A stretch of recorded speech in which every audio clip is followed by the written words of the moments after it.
And I'm going to wrap us up with one that you also like because like I said, we both had to cut one that we wanted to talk about. This was the one you wanted to cut, so I'm going to take it. I'll go with the Cowboys minus 3.5 at the Patriots. This is a bet I've been talking about all week, really, on this show. I wrote about it, liking it early in the week, and I still like it here. And I'm just going to So last week I did the same thing with the Cowboys. I wrote about them in my early lines column. I talked about them on Monday on our early lines podcast. They were 7-point favorites against the Giants. And then we got to this show with you and me, Casey, and I'm like, I'm kind of bored about talking about the Cowboys. I've done that. Let me pick something else for this show. And then I go 1-2, and the Cowboys beat the Giants by 24 points. So screw that. I'm done with that. I'm just trusting the Cowboys. This is a team, I'm going to say it until it's not true, undefeated against the spread this season, 5-0 against the spread, and frankly, none of them has been close. I mean, they have just completely annihilated the spread in every game that they've been in this season. Again, this is, I think, overrating home field. How are these teams 3.5 points within each other? How is that possible? The only way that's possible, I think, if I get into trouble here, it's Bill Belichick outcoaching the hell out of Mike McCarthy. And no one would be surprised by that outcome. But the gap in talent between these two teams is immense. It is huge. And how this is similar to what we just talked about with the Bears and the Packers.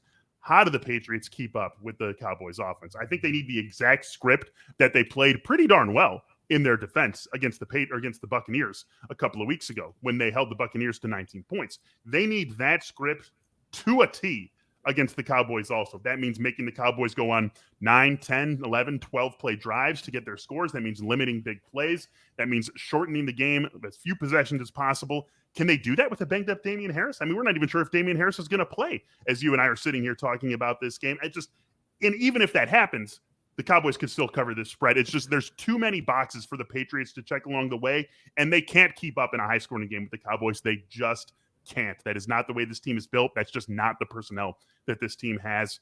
Cowboys are really good. 5-0 against the spread. They make it 6-0 this week.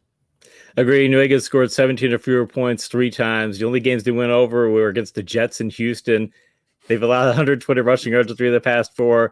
Take away the Jets game, too, by the way. They have 2 takeaways all year. And the Jets have obviously had a rookie quarterback. And they've only had 1 takeaway the past 3 weeks. And their offense has given away 2 more turnovers. Mm-hmm.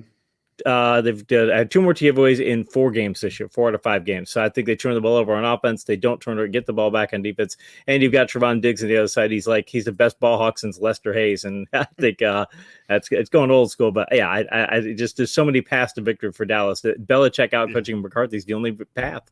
Yeah, it is. And even if that happens, it's sort of similar to what we saw against the Buccaneers a couple of weeks ago. Buccaneers still win that game. They don't cover the spread, but they still win that game. And I think the Cowboys have that path very much available to them. So just absolutely love the Cowboys in this spot, laying the 3.5 against the Patriots in New England.